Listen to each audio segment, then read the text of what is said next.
You are an energy advisor for John McCain, which means that you probably kind of know what Obama's energy policies are. What are some of the big differences between Obama's policies and McCain's? A good share of these differences relate to two things. One is the role of the federal government in detailed regulation versus giving general incentives and letting the market sort out the alternatives. McCain is more in favor of the latter, Obama the former. It is important, however, that both support a mandatory cap-and-trade system, which would provide a general direction toward much cleaner energy and energy conservation, particularly anything that produces carbon. And do they do both of them? Both of them support a mandatory cap-and-trade system, and McCain's and Lieberman's bill really was the first one, I think, in the Congress.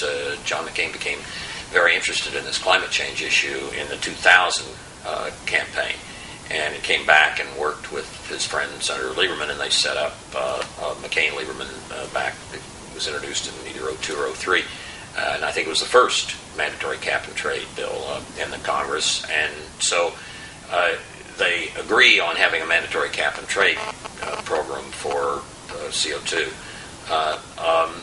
But I think it's fair to say Senator Obama's programs are more ones in which the federal government would make detailed decisions, and John McCain's are more ones where, in the face of those general directions, the market would make decisions. Both are in favor of moving away from oil dependence. McCain looks on the tax credit for all-electric vehicles and plug-in hybrids, and the prize for a substantial improvement in battery technology and pressure on Detroit to move very promptly toward flexible fuel vehicles as all tools for breaking up oil's monopoly and then letting the market decide whether it's going to be butanol or methanol or whatever. So there are differences, and they're in some ways kind of the traditional differences between liberals and conservatives, Democrats and Republicans in American politics. The other one, however, the other major difference is that Senator McCain is in favor at the current time, given our really terrible energy crisis and may have major job crisis problems, particularly related to the mess on Wall Street.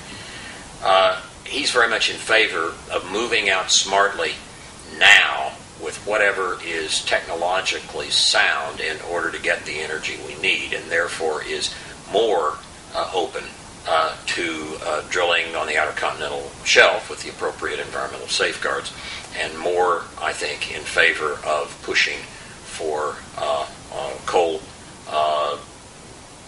use with carbon capture and sequestration than seems to be the case for the Obama campaign. So I'd say those are the two major sets of differences. Jim Woolsey, thank you very much. Good to be with you.